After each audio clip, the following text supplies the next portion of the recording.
Today I'm going to check out the small Exceed fixed bracket, which is the XCD07107, and up to 55 inch. Generally my rule of thumb is 15 kilos for a 55 inch, and most are 200 by 200, so those specifications should be fine. Having a look at the other side, you can see the dimensions. So it's wide enough to hit obviously one stud, and in some cases 450mm studs, but it won't of course hit the 600mm studs. Checking the manual, there's a lot of information, a lot of disclaimers, quite a bit of useless information. I tend to just like lots of pictures. The accessory pack contains the normal screws for the monitor or TV, and then the ones for the wall.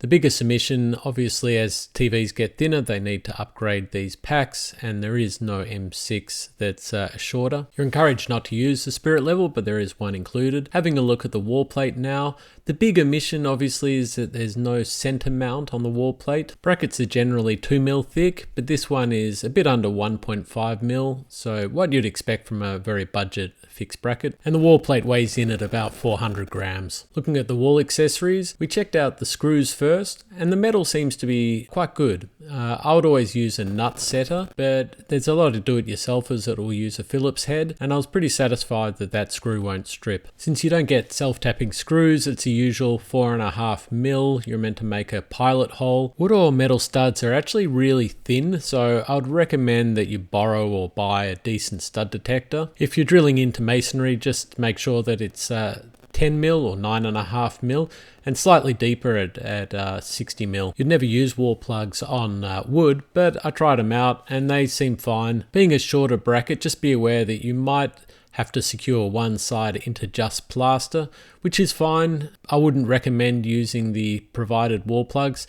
Get something like compression bolts, grab it, toggler, or some other mount made for mounting into plaster. Generally brackets will be using something like spring clips or a security bar, but the cheapest brackets are usually screws, and they're always in the way and inaccessible, so as usual this one's in the way, so I had to remove the screws. As mentioned earlier, they don't provide an M6 screw that's a bit shorter, and so as usual we have to use the spacers or have a trip to Bunnings, which is just kind of annoying. And then I had to screw the screw back in. I was genuinely interested in this 2-hook idea. So the top hooks are meant to be like a standoff, but it makes no sense and no one will ever use it. So putting it on the correct hook, the lower hook, we have to then try to screw in the bracket.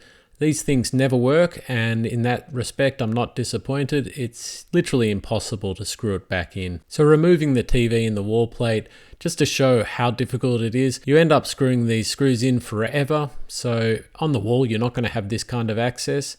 And on the other side, the screw isn't even straight, so it's kind of screwing into the metal wall plate. So a pretty poorly designed bracket overall. So in summary, I mean, it's a small fixed bracket. How many things can be wrong?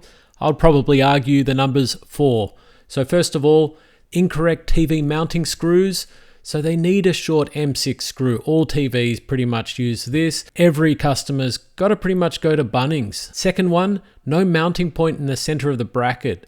The thing to remember, studs are always going to be a lot more secure than plaster. So they really should have a mounting point in the center of that wall plate for safety purposes. Talking about safety, the security screws are close to useless. No one will be using those security screws, meaning that TV can be bumped off the wall. The fourth and final one, those vertical rails are unnecessary and confusing. I think these rails belong to a different bracket, that's all I can imagine, and they've been repurposed for this bracket. But it's first of all confusing, and second, if they're sitting on the top bracket, even easier to bump the TV off and smash the TV. So yeah, it should be easy, but probably for 4 key reasons, this bracket misses the mark.